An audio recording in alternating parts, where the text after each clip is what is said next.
오늘 우리에게 주시는 하나님의 말씀입니다. 시편 73편 23절입니다. 시편 73편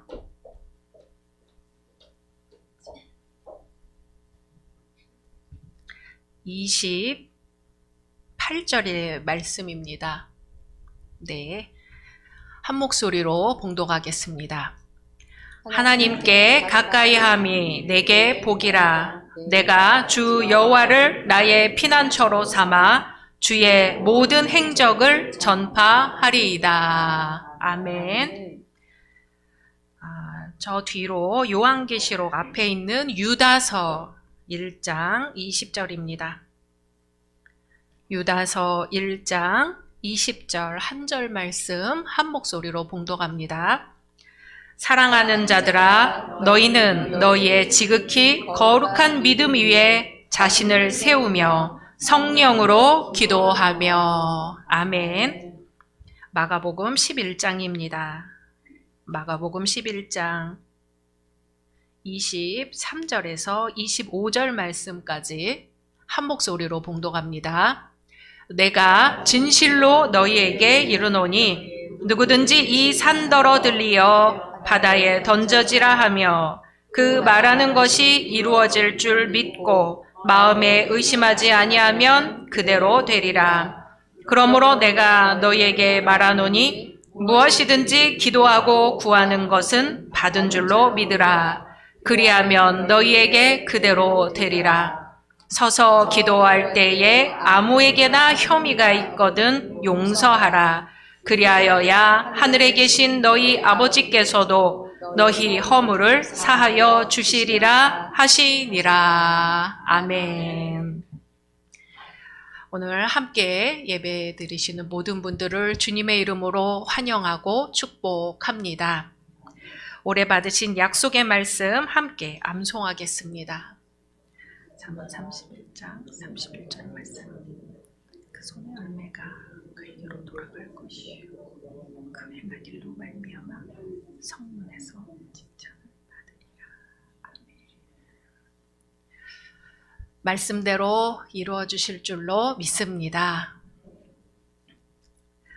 오늘은 우리 교단에서 정한 씨뿌림 주일이면서 4.19 혁명 기념 주일입니다. 내일 모레면 세월호 10주기가 되어 위로와 추모의 물결이 이어지고 있습니다. 누군가는 씨를 뿌렸기에 오늘이 있고, 오늘날 우리는 앞으로 어떠한 씨를 뿌릴 것인가가 우리의 과제로 남는 것 같습니다. 2024년을 맞이하여 소원기도도 쓰고 목표도 세우며 한 해를 시작했는데요. 어떠신가요? 한 해의 4분의 1이 지나고 벌써 2주가 지났습니다. 세우신 목표에 점점 다가가고 계신가요?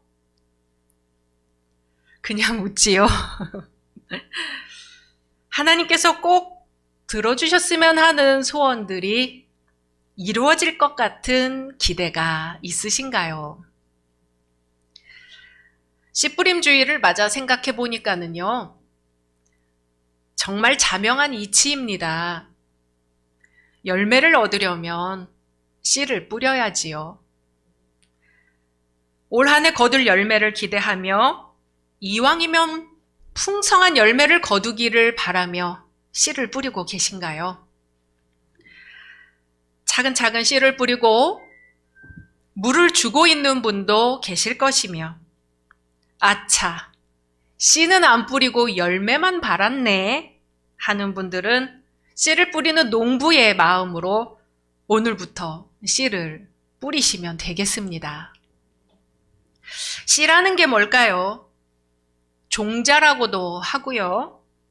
앞으로 커질 수 있는 근원을 비유적으로 이르는 말이라고 합니다. 씨를 심는다는 것은 뭔가 앞으로 커질 수 있는 근원이 되는 것을 심는 거지요. 씨는 아주 작습니다. 아주 작을지라도 그게 근원입니다. 예수님의 비유에서처럼 누룩은 눈에 보이지 않아도 반죽을 부풀리고 겨자씨는 씨 중에 아주 작은 것일지라도 나중에는 자라 새들이 깃들일 정도의 나무가 됩니다. 앞으로 커질 수 있는 근원이기 때문이죠. 오지 탐험가이자 구호활동가인 한비아 씨의 책에서 읽은 것 같은데요. 아프리카 어느 지역에 극심한 기근이 왔습니다. 아껴서 먹는다고 하는데도 곡식이 점점 줄어만 가는 거예요. 가족들은 굶주렸습니다. 가족들 눈에 들어온 것은 이듬해 심을 씨감자였어요. 그것을 먹고 싶었어요. 그런데 씨감자를 먹어버리면 다음에 심을 종자가 사라져버리는 거잖아요. 그렇게 되면 다음에 내내 먹을 것이 없어집니다. 그걸 잘 알았기에 가족들은 배가 골아서 백가죽이 등에 붙는 상황이 되었지만 그 씨감자를 먹지 않았어요. 밥 달라고 우는 아이들을 보면서 씨감자를 꺼내 먹일까? 부모가 왜 그 생각을 안 했겠어요? 하지만 꾹 참고 넘겼습니다. 그런데 구호활동가들이 그 동네에 도착해서 보니까 어느 집은 가족들이 다 살아있고 어느 집은 가족들이 다 죽었습니다. 이유가 뭐였을까 살펴보니까 씨감자를 먹지 않고 남겨두었던 집은 살아남은 거예요.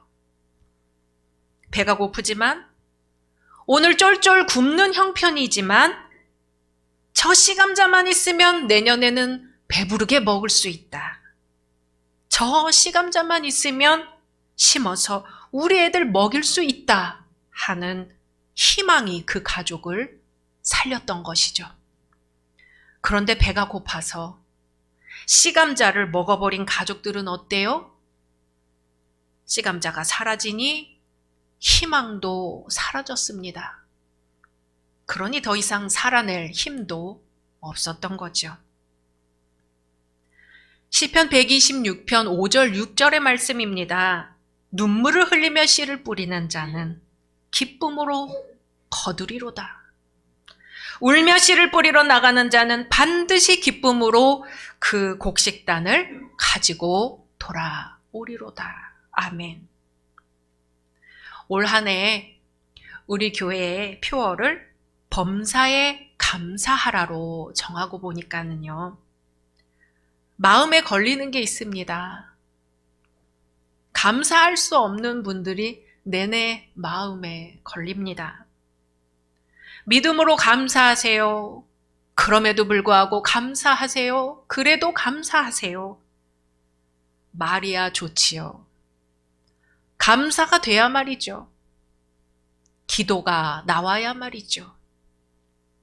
말로만 감사한다고 되나요? 말뿐인 감사라는 걸 누가 제일 잘 알아요? 자기 자신이 제일로 잘 압니다. 지금 감사할 수 없다는 걸 자기 자신이 제일로 잘 알고 있습니다. 그걸 알면서도 저는 또 범사에 감사하십시오. 그럼에도 불구하고 감사하십시오. 말할 수밖에 없는 거죠. 왜냐하면 주님의 말씀이니까는요. 성경의 원리니까는요. 성경의 원리가 감사하라는 것입니다. 아벨의 제사는 받으시고 가인의 제사는 받지 않으셨어요. 아벨은 주신 열매에 대한 감사가 있었습니다. 야곱이 형 에서를 피해 도망쳤다가 하나님을 만나 씨름을 하고 나서 형을 보고 나서는 감사를 합니다. 형의 얼굴을 보니 하나님을 본 것 같다고 그러죠. 출애굽한 백성들이 처음에 애굽에서 나올 때는 감사했지만 광야에서 불평불만이 많았습니다. 그래서 많이 죽고 세 세대만 가나안에 들어갔습니다. 하나님을 믿는다는 건, 하나님을 기억한다는 건 감사의 마음을 잊지 않았다는 겁니다. 내게 감사의 마음이 있는가? 그게 바로 내 신앙의 체온계, 내 신앙이 건강한가 재보는 체크 포인트가 되는 것입니다. 오늘 시편 73편의 시는 아삽의 시라고 제목이 붙어 있어요.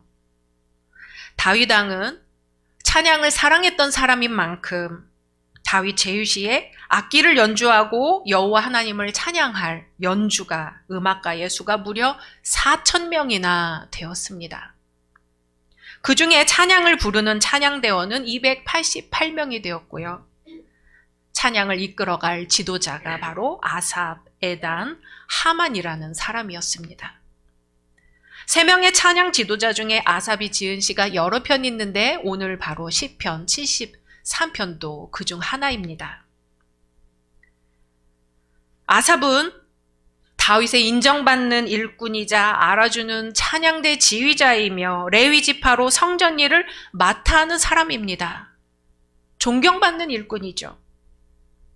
그런데 이 아삽이 뭐라고 하냐면은요, 시편 73편 2절을 보니까 나는 거의 넘어질 뻔하였고 나의 걸음이 미끄러질 뻔하였다 그래요.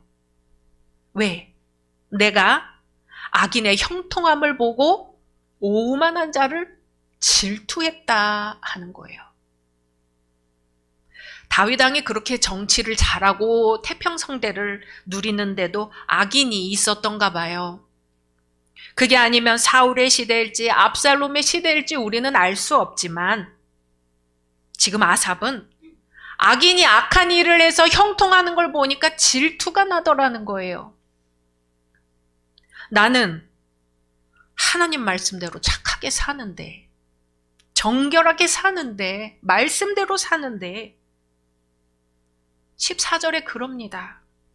나는 종일 재난을 당하며 아침마다 징벌을 받았도다. 고난 속에 살고 있다는 거예요. 얼마나 힘들면 나는 종일 고난을 당한다고 합니다. 아침마다 징벌을 받는다고 그래요. 그래도 명색이 왕으로부터 임명받은 성전 찬양대 지휘자인데, 존경받는 성전 일꾼인데, 따르는 찬양대원들만 수백 명이 넘는데 뭔지 알 수 없지만 아삽에게 고난이 몰아치고 몰아칩니다. 그런데 둘러보니까 악한 사람들은 악하게 사는데도 승승장구해요. 그걸 본 사람들이 저렇게 하면 되는가 보다 하고 그걸 또 따라하면서 악하게 살아요. 그 모습을 보니까 그러면 안 되는 걸 알면서도 자꾸 질투가 나는 겁니다. 마음에서 자꾸 부대껴요. 나는 하나님 말씀대로 살아도 이렇게 힘든데 저 사람들은 왜 자꾸 잘 돼? 왜 자꾸 즐거워? 왜 자꾸 권세를 얻어? 왜 자꾸 부자가 돼? 그래도 마음으로 꼭 참았어요. 자기를 바라보고 있는 믿음의 형제들이 혹시나 넘어질까 싶어 꼭 참고 있는데 깨달았습니다. 악한 사람들이 지금은 형통할 것 같지만 결국 어떻게 될지 깨달았습니다. 언제 깨달았냐면 17절에 보니까 성소에 들어갈 때 성소에 들어간다는 건 하나님을 만나겠다는 거죠. 기도를 하겠다는 거죠. 내 생각, 내 머리로 해결되지 않으니까 하나님께 찾아가 보겠다는 겁니다. 그랬더니 성소에 들어갈 때에 탁 하나님이 깨달음을 주셨습니다. 악인들이 지금은 형통해 보일지라도 결국에 어떻게 될 것인가를 깨닫게 해주시는 거예요. 악인들이 지금은 형통해 보일지라도 하나님의 공의의 심판을 당한다는 거죠. 그들 스스로 언제 그렇게 되었는지도 모르게 전멸한다는 거예요.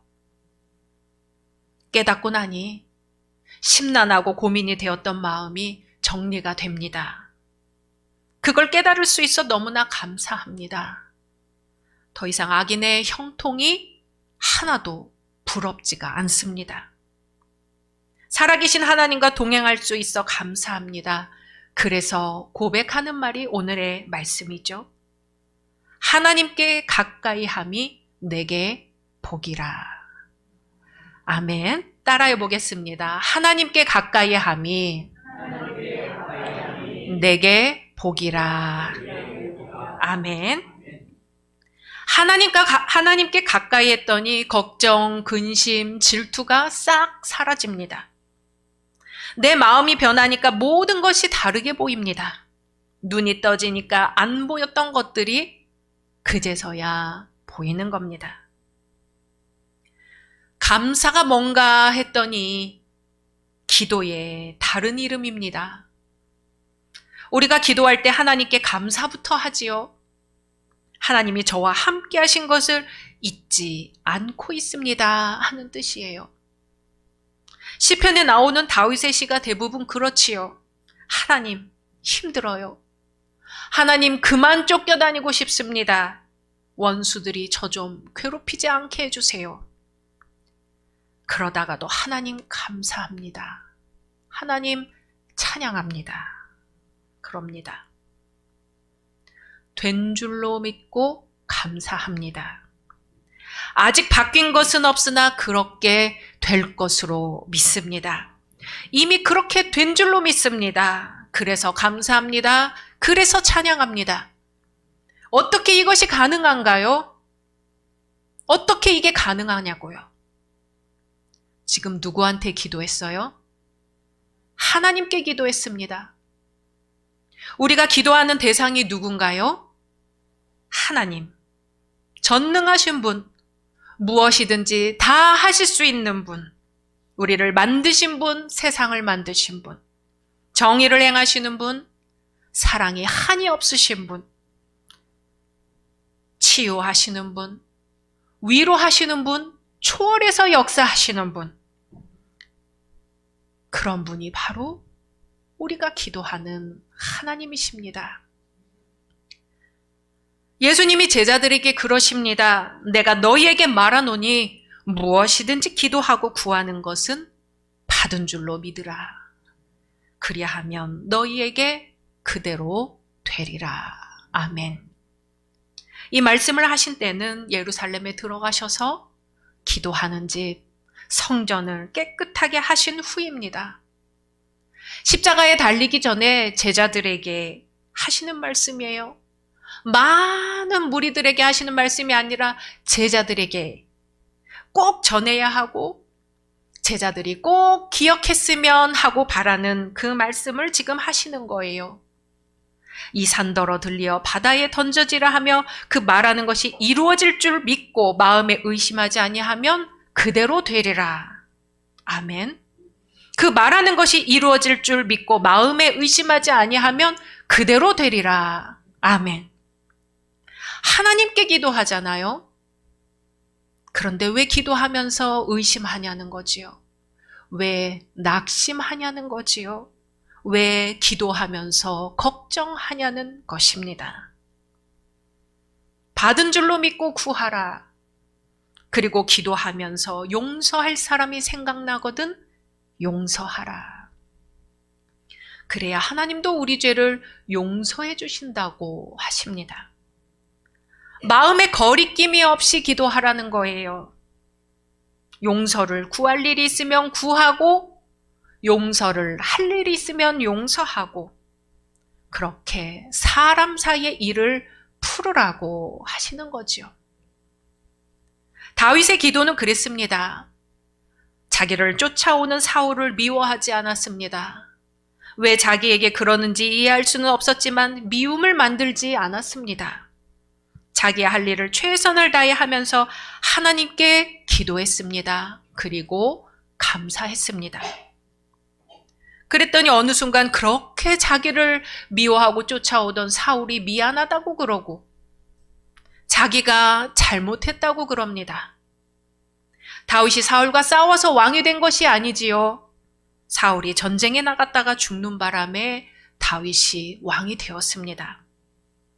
기도를 통해서 되게 하시는 하나님을 만났습니다. 윌리엄 맥도날드가 쓴 그리스도인의 기도 생활에 나오는 이야기입니다. 부부가 정이 좋게 잘 생활하고 있다가 남편이 사업에 부도를 내고 고통을 당하다가 어느 날 죽었습니다. 얼마 후 세무서에서 수억 원의 세금 고지서가 날라온 거예요. 분명 아내는 남편이 세금을 다 냈다고 들었는데 도무지 영문을 알 수가 없어서 세무서에 찾아갑니다. 아내는 세무서에 가서 사정을 했죠. 분명히 냈다고 들었습니다. 그런데 세무서에서는 그 영수증을 찾지 못하면은 도대체 방법이 없습니다 하는 거죠. 아내는 집으로 돌아와서 샅샅이 뒤지기 시작합니다. 책을 한 권 한 권 꺼내서 한 장 한 장 다 넘겨가면서 영수증이 끼어 있는지 확인합니다. 그렇게 다 찾아봤지만 영수증을 찾을 수가 없는 거예요. 마지막 남은 방법이 뭘까요? 하나님께 기도하는 방법밖에 없었습니다. 아내는 방에 앉아 가만히 하나님께 기도했습니다. 주여, 주여. 깊이 간절히 기도하는데 하나님의 음성이 들립니다. 내가 너를 도우리라. 시간이 지났습니다. 세무서에서 세금을 내지 않으면 고발하겠다는 통보가 왔어요. 고발하겠다는 말은 구속한다거나 강제로 재산을 몰수한다는 걸 의미합니다.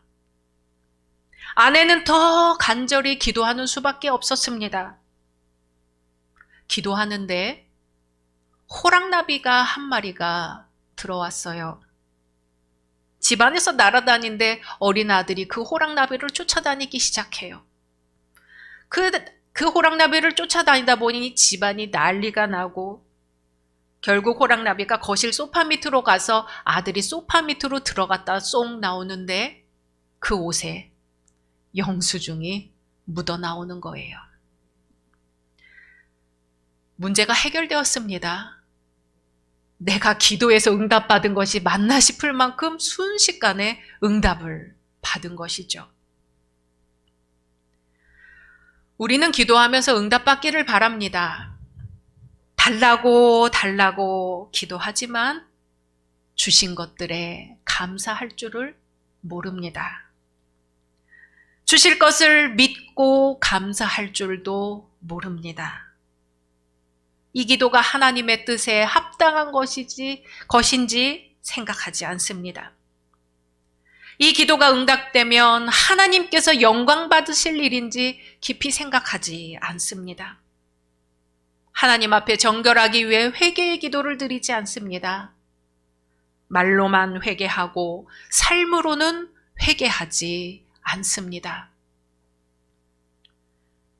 그러므로 내가 너희에게 말하노니 무엇이든지 기도하고 구하는 것은 받은 줄로 믿으라.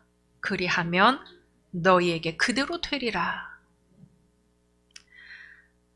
지금 그 누구도 아닌 하나님 앞에서 기도하고 있다는 것을 기억한다면, 내가 기도드리는 하나님이 어떤 분인지를 기억한다면, 그래서 내가 드리는 기도가 어떠해야 한다는 것을 기억한다면, 그렇게 진실한 마음으로 드리는 기도라면 받은 줄로 믿으라.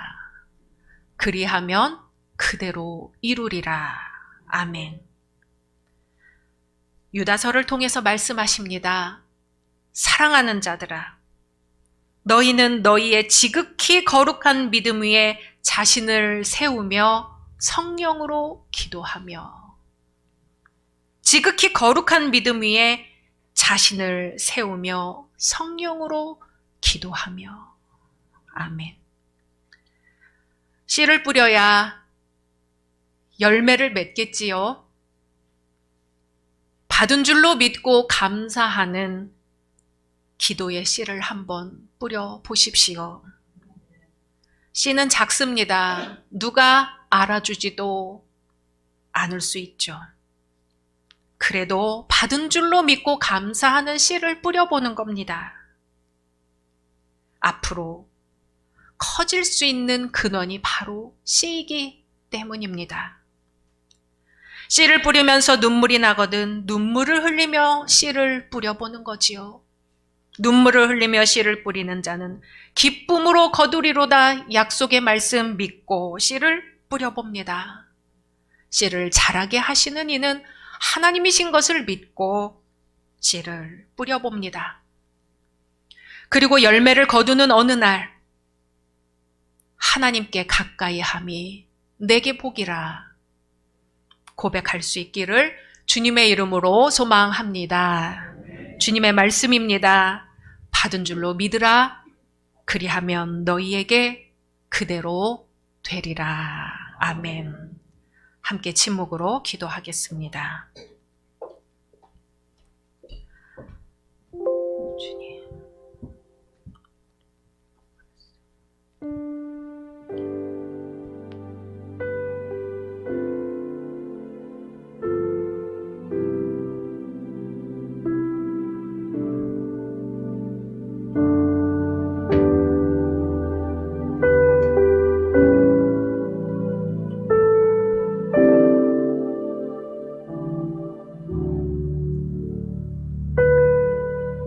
주님, 부활의 복된 소망 안에서 생명을 주관하시는 주님께 기도합니다. 저희의 마음에 오셔서 은혜의 단비 내려 주옵소서. 감사하고 싶어도 감사할 수 없고 기도하고 싶어도 기도할 수 없는 마음들에 찾아가 주옵소서. 주님, 적은 믿음이 남아 기도의 씨를 뿌립니다. 감사의 씨를 뿌립니다. 씨를 자라게 하시는 이는 주님이시오니 주님의 능력으로 자라게 하시고 잎이 푸르게 하시며 때가 이르러 30배, 60배, 100배의 결실을 얻게 하옵소서. 받은 줄로 믿고 기도할 때에 그대로 되는 역사를 간증하게 하옵소서. 부활하신 우리 주 예수 그리스도의 이름으로 기도드립니다. 아멘.